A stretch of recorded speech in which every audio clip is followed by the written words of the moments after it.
Well, happy Monday to you, church family. I hope Monday is going well today. Pastor Jeff and I spent some time discussing the direction that we should go with these devotionals that are inspired by the book Great Controversy. And we decided that if we were to go chronologically, chapter by chapter, we will definitely not make it through the entire book, and also more importantly, we probably won't hit on some of the themes that we think are timely during this quarantine.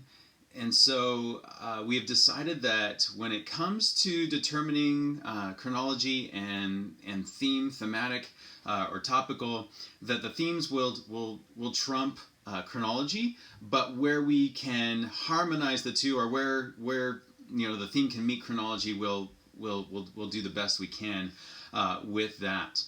That being said, today's devotional is about the theme of freedom. And we're kind of close to chronological because we're only skipping just a couple of chapters to get there. We still highly encourage and recommend in your own personal reading that you do read the Great Controversy chapter by chapter and let it inspire you and let it speak to you and let God do his heart work with you through the book.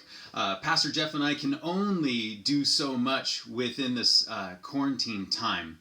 And so we're going to have to just be very selective in the themes that we are going to cover during this time. So with that, today's topic is freedom. And I want to start by reading John chapter 8, verse 36. Jesus speaking, and he says, "So if the Son sets you free, you will be free indeed." I want you to let that sink in for a second. He's not just talking about freedom, but he talks about free indeed.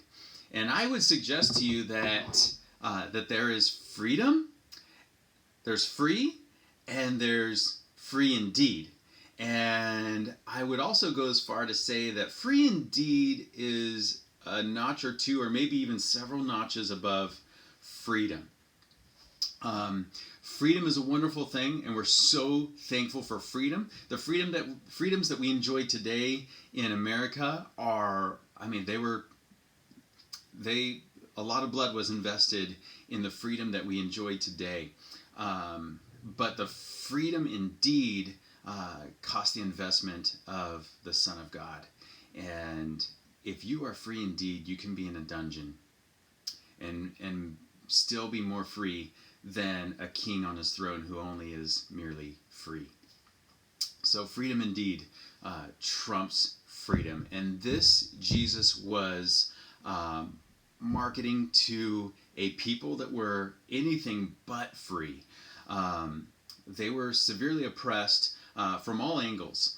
All facets of their lives were heavily regulated, not only by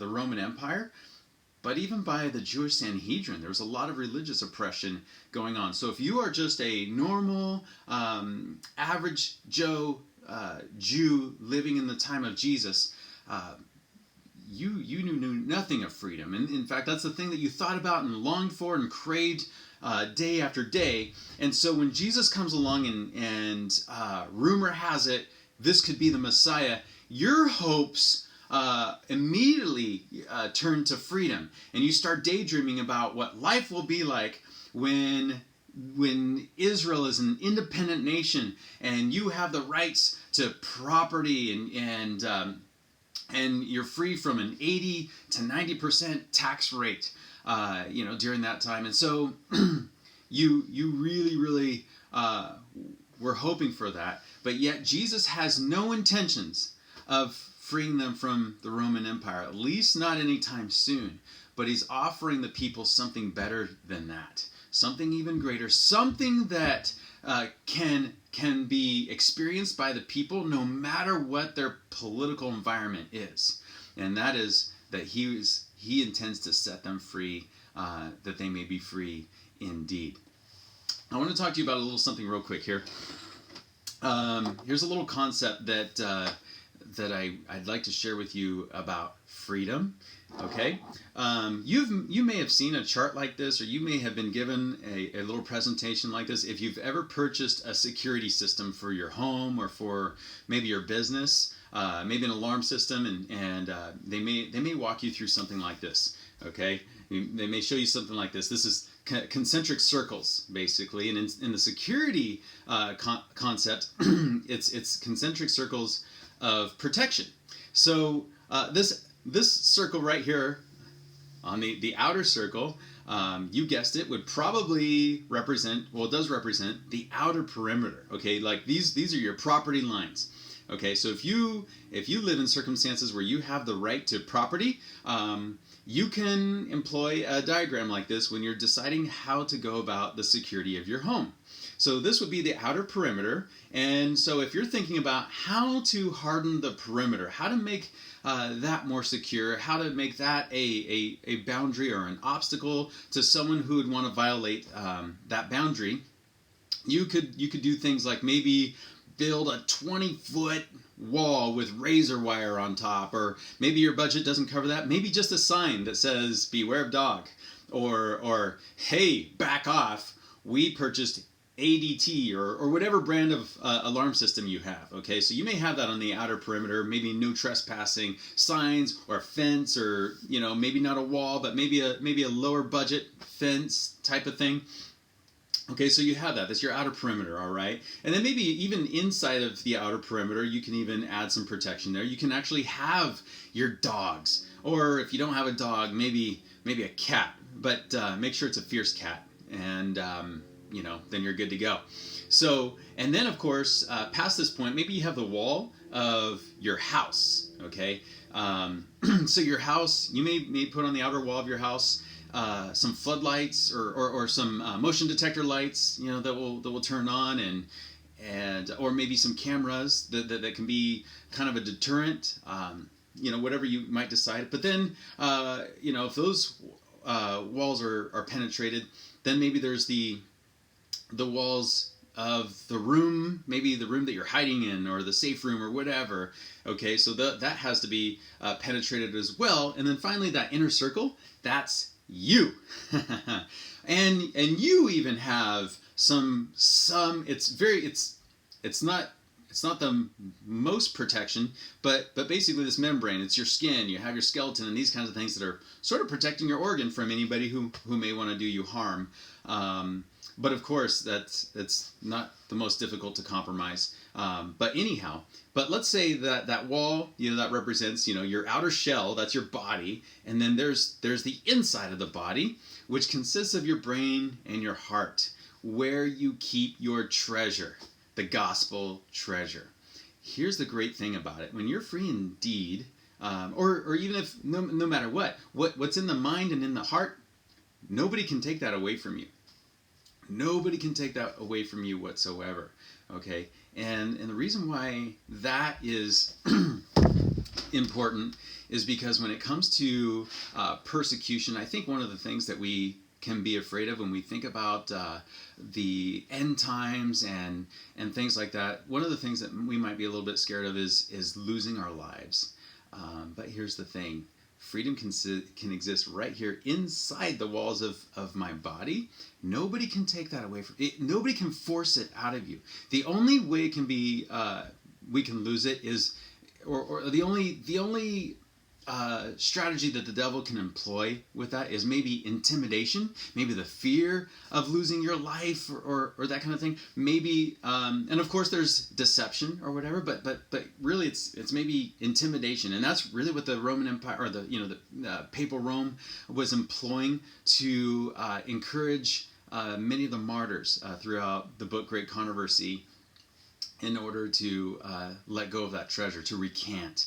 And so I want to share with you, or not just share with you, but I'm using the example today. This is my example comes from the chapter on Huss and Jerome. Okay, and I want to read to you about his martyrdom. And here we go. Okay, so it's a whole paragraph. So bear with me here. It says, He was now delivered up to the secular authorities and led away to the place of execution. An immense procession followed, hundreds of men at arms, priests and bishops in their costly robes, and the inhabitants of Constance. When he had been fastened to the stake, and all was ready for the fire to be lighted, the martyr was once more exhorted to save himself by renouncing his errors. "What errors," said Huss, "shall I renounce? I know myself guilty of none. I call God to witness that all that I have written and preached has been with the view of rescuing souls from sin and perdition. And therefore, most joyfully will I confirm with my blood that truth which I have written and preached." When the flames kindled about him, he began to sing, "Jesus, thou Son of David, have mercy on me," and so continued till his voice was silenced forever. In that moment, John Huss did not look like a free man. But I assure you, because of Jesus setting him free, indeed, he was a free man. I mean, when you read even the events leading up to the point where he gets to the stake, I mean, at one point they even put their robe on him, and he compared that to the robe that they put on Christ to mock him. And then, of course, they put a crown on him, and in that crown was, there was inscripted all these images of demons and things, trying to send the message to the people that this guy is really, he's a menace to society and he is of the devil. And John Huss, he mocks that as well. He just says, my Savior wore a crown of thorns, so yeah, I'll wear this crown for him. And so there you have it. John Huss died as a free man. And I would submit to you that there's at least two things that can give you that kind of freedom. Freedom, internal freedom under any kinds of circumstances, okay? One of those, it's a little bit more of a selfish one, but heaven really does offer this reason to us, so we'll take it. And that is, well, first let me give you an example. Let's say you're working at a certain place. You're working a job, and you work that job just because you like that kind of work, whatever it may be. I don't know. You supply it there. I just really love, I don't know, maybe pulling weeds, flipping burgers, whatever the kind of work is. All right, and maybe you're doing that kind of work, but yet the place where you work is a very negative environment. Some of your coworkers, they're hard to get along with. Your boss is out to get you. Maybe the boss is always nitpicking and trying to find reasons to have you fired. And there's just all these kinds of pressures and just this really just negative environment, whatever. And there's always that trying to intimidate you with a fear of losing your job or being fired or these kinds of things. You're always being written up and reported and what have you. So that would be a horrific place to work, and I don't know if many of us would stay in a place like that for very long. But let's say you happen to be a billionaire, and so financially you're well set. You could walk away from that job anytime and you'd be just fine. You could probably start a business where you get to own the company and do the kind of work that you like day in and day out. But for whatever reason, you're working here. So it would be very, very hard to intimidate you. It'd be very, very hard to oppress you. Intimidation tactics probably wouldn't work very well on you in that job because you're probably not that afraid of losing the job, at least as far as finances are concerned, because you're a billionaire. You could walk away from it at any time. Okay, so the same goes with us as Christians. Okay, we're spiritual billionaires. We get to go to heaven. We get to walk streets of gold. We get to sit down at the feet of Jesus day in and day out and just bask in his presence and his embrace. It doesn't get much better than that, right? So with that, to look forward to, you're really real well set. And so in many ways, it should be very, very difficult to intimidate a Christian and intimidate us into recanting our faith. And so number two is, and I'm going to read this to you, Um, this comes out of Revelation chapter 12, and well, I'll just read it here. Starting in verse 11. Oh, I'm just reading verse 11. Revelation chapter 12, verse 11 says, "And they overcame him by the blood of the Lamb and by the word of their testimony. And they loved not their lives even unto the death." So that number two thing I would submit to you is that love makes it, gives you the courage to endure just about anything. And the reason why that's so important is because for Jesus' sake, we're told in the book Desire of Ages, he couldn't see past the portals of the tomb. So in other words, that number one thing, that idea that you're a billionaire, Jesus actually didn't have that on the cross. He forfeited that for you and I. But the number two thing was there. Jesus was, as far as he was concerned, he was definitely willing to risk never waking up because he loved you and I. He loves you and I. And so that number two thing, maybe not necessarily to that degree because Jesus' love is incomprehensible, but he puts love in our hearts. And I would say that John Huss was also experiencing that. He's probably experiencing the billionaire thing too, but he was also, but what probably trumped over that is his love for Jesus and representing him well. And and it said in the paragraph that I just read, the souls that have been rescued by the gospel because of his preaching, he was not willing to let those people down. And so because of that, he could go to the stake easily and sing hymns until his voice was silenced. So those, yeah. And I believe God wants to give that to you and I. He wants to set us free that we may be free indeed. The best case scenario, we would love to be free outwardly and free inwardly. We want to live in a free country and live and be free inwardly. But we know that that external freedom is not guaranteed. Sin nature and sin has a way to find loopholes, even in the Constitution, and eventually wear away, and therefore we can experience persecution for our faith, and potentially even the utmost, or that final whatever martyrdom, that worst case scenario is what I'm trying to say. But when you read about the martyrs, it didn't sound like they were going through a lot of pain. I know we kind of wonder about that too. Like, man, I'm not afraid to die, but man, there's, I'm afraid to experience pain before death, kind of a thing. But, history shows us that martyrs, at the stake or whatever method, they seem to keep their composure and be able to sing during that time. And my only theory on that is maybe because Jesus bore the pain for us on the cross, and he has a way of, giving us that painkiller during those moments. But we shouldn't count on that either. We want to have the kind of faith that, devil, throw your worst, and I won't recant. Because I believe Jesus is calling us to that. Well, I know he is, because, I leave you with this verse. This verse I'm leaving with you gives that appeal. Matthew chapter 11, verse 28. Jesus says, "Come unto me, all ye that labor and are heavy laden, and I will give you rest."